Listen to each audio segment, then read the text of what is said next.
Thank you very much. Very much appreciated.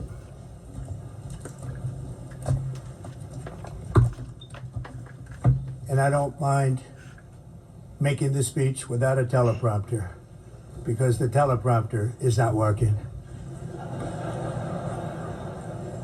I feel very happy to be up here with you nevertheless, and that way you speak more from the heart.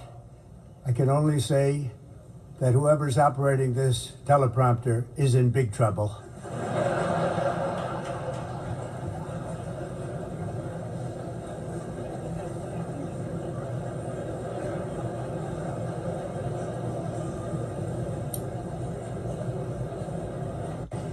Hello, Madam First Lady. Thank you very much for being here. And Madam President, Mr. Secretary General, First Lady of the United States, distinguished delegates, ambassadors, and world leaders. 6 years have passed since I last stood in this grand hall and addressed a world that was prosperous and at peace in my first term. Since that day, the guns of war have shattered the peace I forged on 2 continents. An era of calm and stability gave way to one of the great crises of our time. And here in the United States, 4 years of weakness, lawlessness, and radicalism under the last administration delivered our nation into a repeated set of disasters. 1 year ago, our country was in deep trouble, but today, just 8 months into my administration, we are the hottest country anywhere in the world, and there is no other country even close.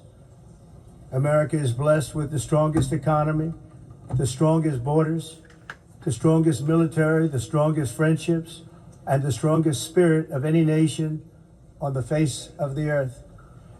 This is indeed the golden age of America.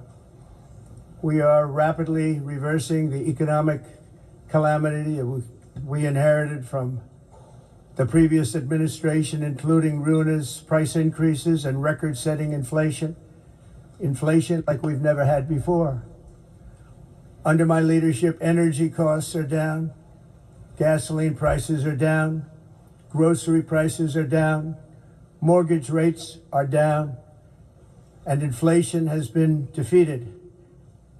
The only thing that's up is the stock market, which just hit a record high. In fact, it hit a record high 48 times in the last short period of time. Growth is surging, manufacturing is booming. The stock market, as I said, is doing better than it's ever done. And all of you in this room benefit by that. Almost everybody. And importantly, workers' wages are rising at the fastest pace in more than 60 years. And that's what it's all about, isn't it? In 4 years of President Biden, we had less than $1 trillion of new investment into the United States. In just 8 months since I took office, we have secured commitments and money already paid for $17 trillion. Think of it, 4 years, less than $1 trillion, 8 months, much more than $17 trillion is being invested in the United States, and it's now pouring in from all parts of the world. We've implemented the largest tax cuts in American history and the largest regulation cuts in American history, making this once and again the best country on earth to do business. And many of the people in this room are investing in America, and it's turned out to be an awfully good investment during this 8-month period. In my first term, I built the greatest economy in the history of the world. We had the best economy ever, history of the world. And I'm doing the same thing again, but this time it's actually much bigger and even better. The numbers far surpass my record-setting first term. On our southern border, we have successfully repelled a colossal invasion.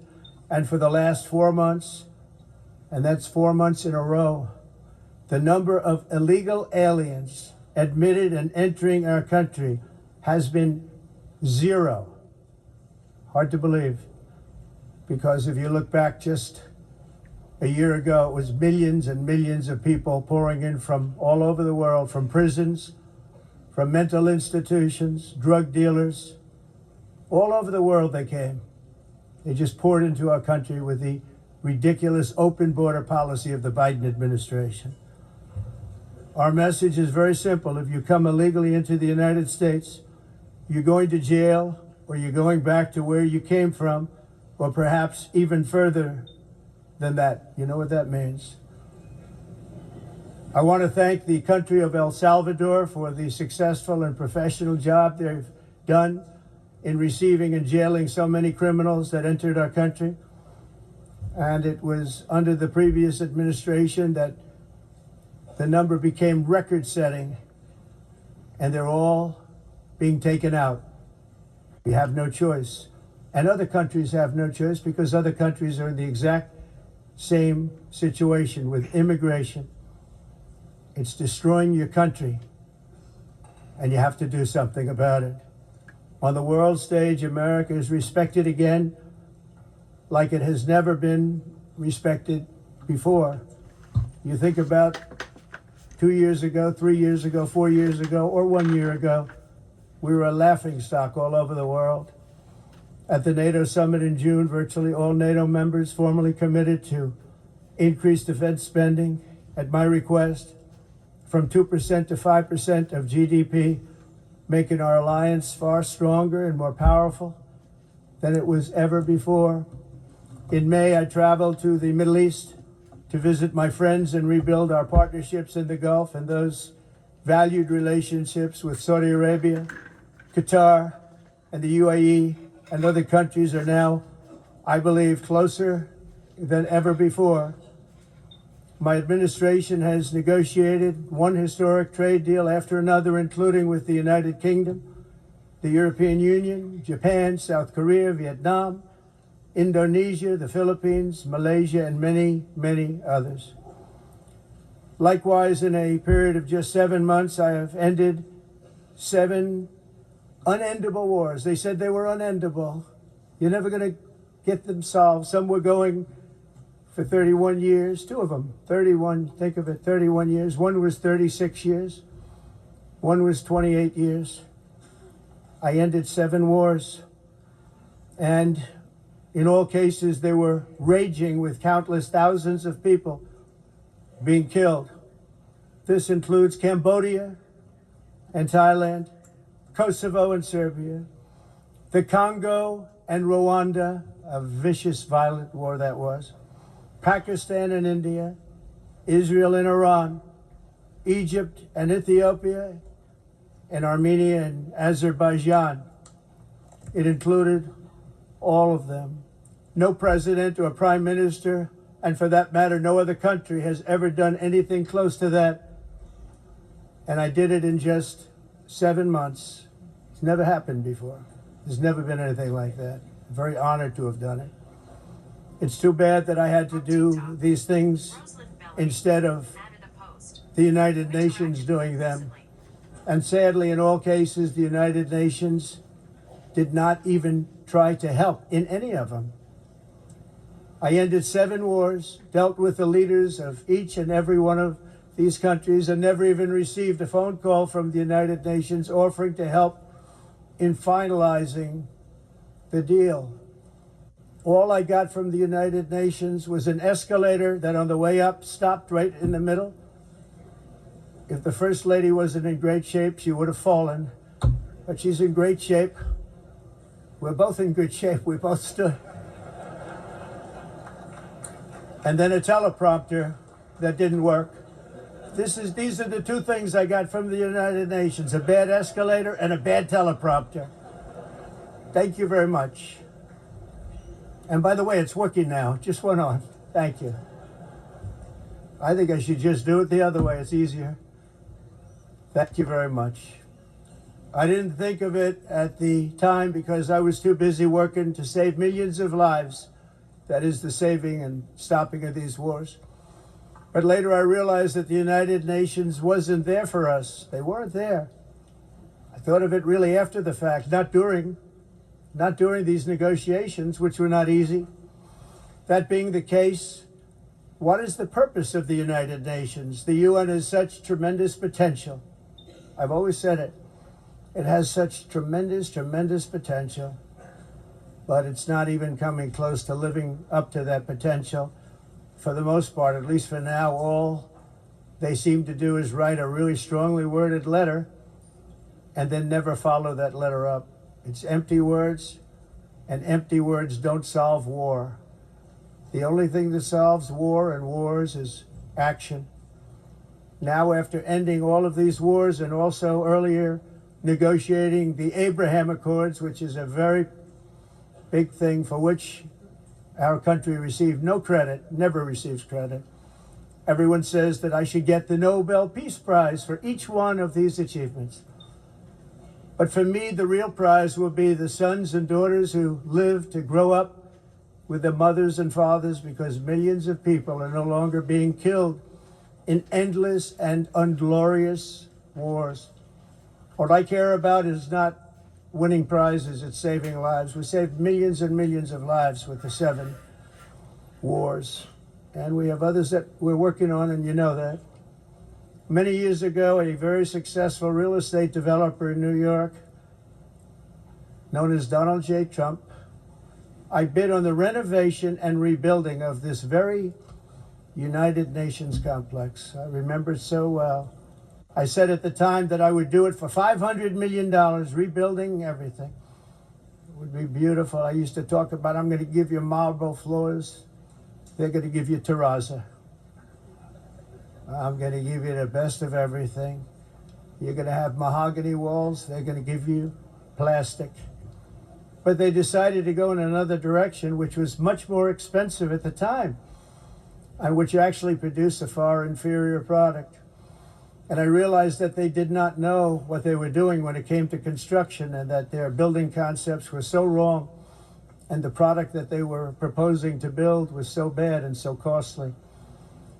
It was going to cost them a fortune. And I said, and wait till you see the overruns.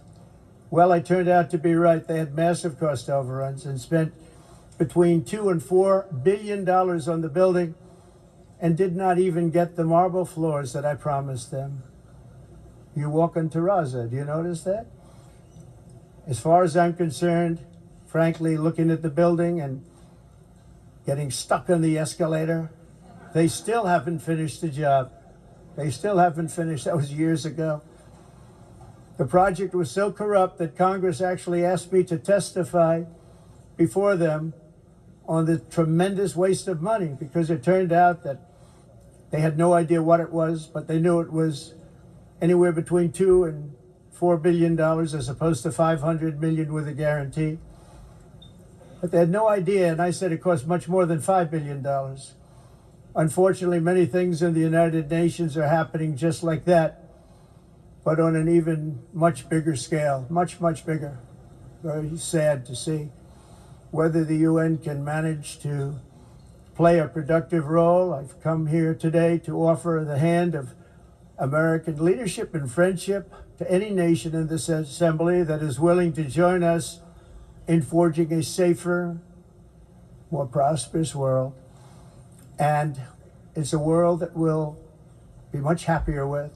A dramatically better future is within our reach. But to get there, we must reject the failed approaches of the past and work together to confront some of the greatest threats in history.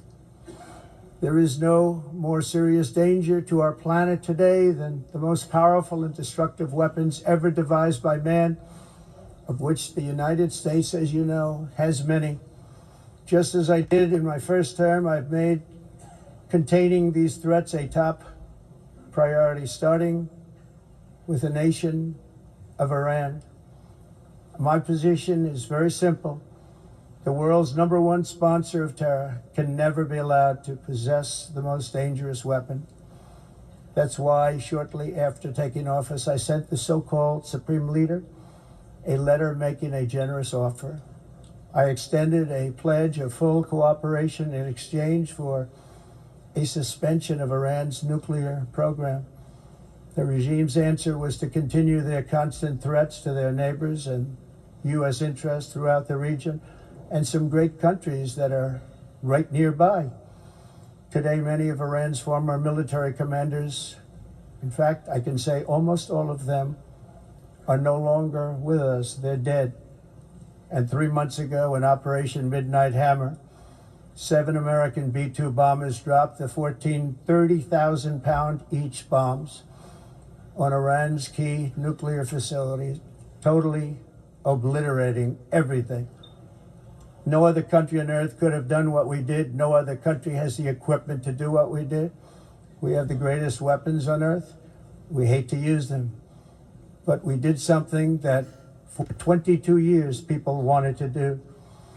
With Iran's nuclear enrichment capacity demolished, I immediately brokered an end to the 12-day war, as it's called, between Israel and Iran, with both sides agreeing to fight no longer.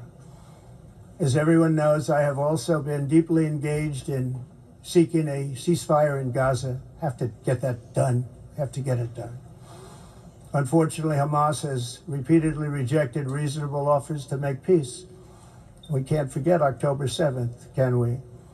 Now, as if to encourage continued conflict, some of this body is seeking to unilaterally recognize a Palestinian state. The rewards would be too great for Hamas terrorists for their atrocities. This would be a reward for these horrible atrocities, including October 7th, even while they refuse to release the hostages or accept a ceasefire. Instead of giving to Hamas and giving so much, because they've taken so much, they have taken so much. This could have been solved so long ago.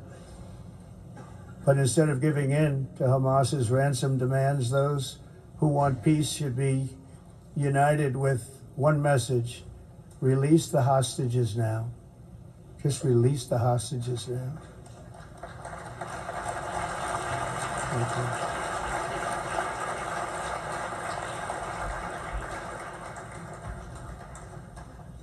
Thank you. As we have got to come together, and we will come together, got to get it done. We have to stop the war in Gaza immediately. We have to stop it. We have to get it done. We have to negotiate. Immediately have to negotiate peace. We got to get the hostages back.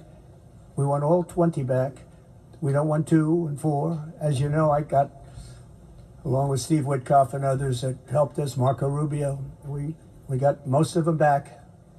We were involved in all of them. But I always said the last 20 are going to be the hardest, and that's exactly what happened. We have to get them back now. We don't want to get back 2, and then another 2, and then 1, and then 3. Have this process. No, we want them all back, and we want the actually 38 dead bodies back too. Those parents came to me and they want them back, and they want them back very quickly and very badly. As though they were alive, they want them. They want them every bit as much as if their son or daughter were alive. I've also been working relentlessly, stopping the killing in Ukraine. I thought that would be, of the 7 wars that I stopped, I thought that would be the easiest because of my relationship with President Putin, which had always been a good one.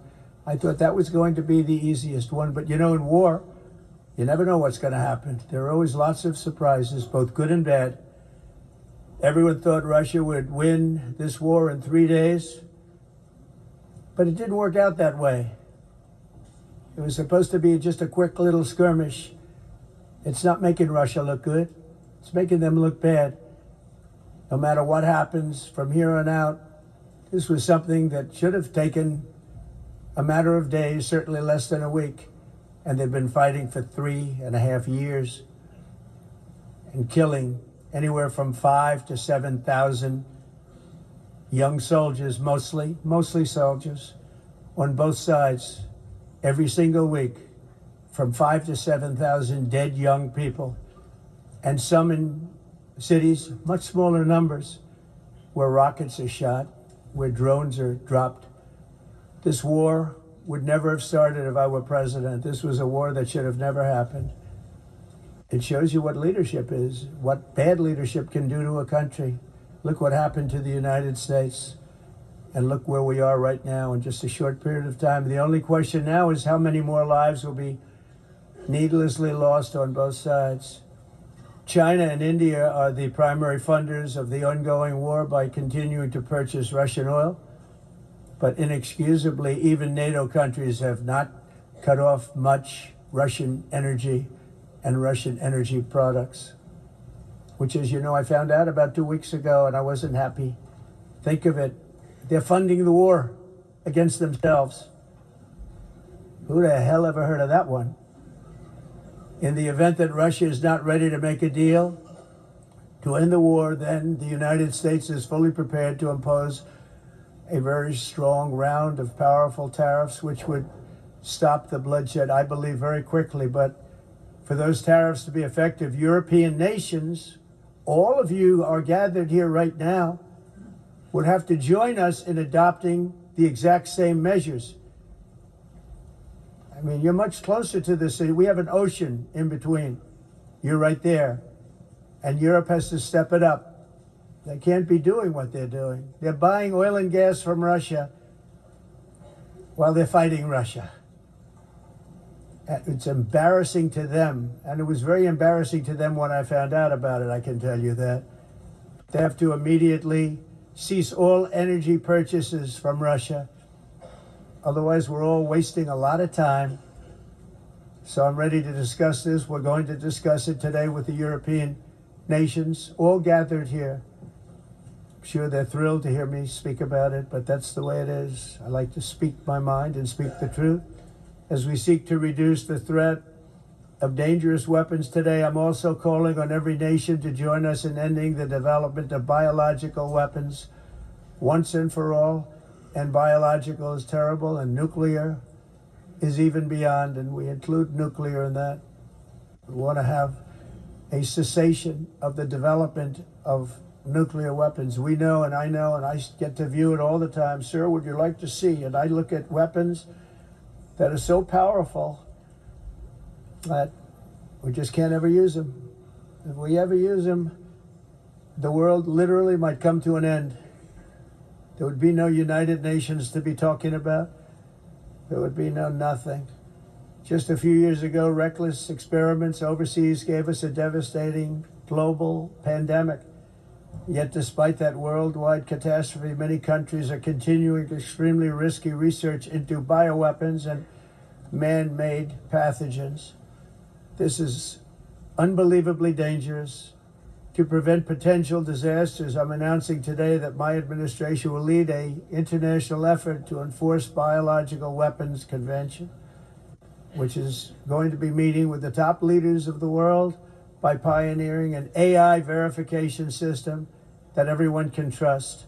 Hopefully the UN can play a constructive role, and it will also be one of the early projects under AI. Let's see how good it is, because a lot of people are saying it could be one of the great things ever, but it also can be dangerous, but it could be put to tremendous use and tremendous good, and this would be an example of that. Not only is the UN not solving the problems it should, too often, it's actually creating new problems for us to solve. The best example is the number one political issue of our time, the crisis of uncontrolled migration. It's uncontrolled. Your countries are being ruined. The United Nations is funding an assault on Western countries and their borders. In 2024, the UN budgeted $372 million in cash assistance to support an estimated 624,000 migrants journeying into the United States. Think of that. The UN is supporting people that are illegally coming into the United States, and then we have to get them out.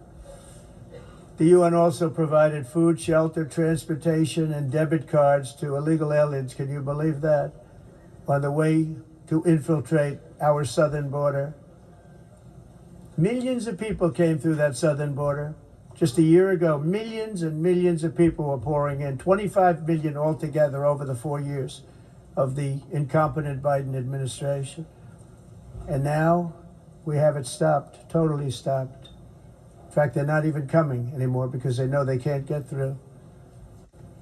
But what took place is totally unacceptable. The UN is supposed to stop invasions, not create them and not finance them. In the United States, we reject the idea that mass numbers of people from foreign lands can be permitted to travel halfway around the world, trample our borders, violate our sovereignty, cause unmitigated crime, and deplete our social safety net. We have reasserted that America belongs to the American people, and I encourage all countries to take their own stand in defense of their citizens as well. You have to do that because I see it. I'm not mentioning names. I see it, and I can call every single one of them out. You're destroying your countries. They're being destroyed. Europe is in serious trouble. They've been invaded by a force of illegal aliens like nobody's ever seen before. Illegal aliens are pouring into Europe. Nobody's doing anything to change it, to get them out. It's not sustainable.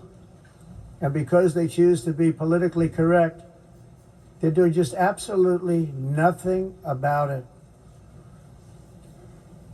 And I have to say, I look at London, where you have a terrible mayor, terrible mayor. And it's been so changed. Now they want to go to Sharia law. But you're in a different country. You can't do that. Both the immigration and their suicidal energy ideas will be the death of Western Europe if something is not done immediately. This cannot be sustained. What makes the world so beautiful is that each country is unique. But to stay this way, every sovereign nation must have the right to control their own borders. You have the right to control your borders, as we do now, and to limit the sheer numbers of migrants entering their countries and paid for by the people of that nation that were there and that built that particular nation at the time. They put their blood, sweat, tears, money into that country, and now they're being ruined. Proud nations must be allowed to protect their communities and prevent their societies from being overwhelmed by people they have never seen before, with different customs, religions, with different everything. Where migrants have violated laws, lodged false asylum claims, or claimed refugee status for illegitimate reasons, they should, in many cases, be immediately sent home. And while we will always have a big heart for places and people that are struggling and truly compassionate, answers will be given. We have to solve the problem, and we have to solve it in their countries, not create new problems in our countries. And we are very helpful to a lot of countries that are just not able to send their people anymore. They used to send them to us in caravans of 25, 30,000 people each. These massive caravans of people pouring into our country, totally unchecked and unvetted. But not anymore. According to the Council of Europe in 2024, almost 50% of inmates in German prisons were foreign nationals or migrants. In Austria, the number was 53% of the people in prisons were from places that weren't from where they are now. In Greece, the number was 54%, and in Switzerland, beautiful Switzerland, 72% of the people in prisons are from outside of Switzerland. When your prisons are filled with so-called asylum seekers who repaid kindness, and that's what they did, they repaid kindness with crime. It's time to end the failed experiment of open borders. You have to end it now. Let's see, I can tell you. I'm really good at this stuff. Your countries are going to hell. In America, we've taken bold action to swiftly shut down uncontrolled migration. Once we started detaining and deporting everyone who crossed the border and removing illegal aliens from the United States, they simply stopped coming. They're not coming anymore. We're getting a lot of credit, but they're not coming anymore. This was a humanitarian act for all involved, because on the trips up, thousands of people a week were dying. Women were being raped. Nobody's ever seen anything like it. Raped, horribly beaten, raped. On the trip up, the journey up, it was a long walk. It was a long, arduous journey, indeed. And it was also a historic victory against human trafficking throughout the region. What we did was a victory, and we saved so many lives of people that wouldn't make the journey. That journey was loaded up with death. loaded up with death. Dead bodies all along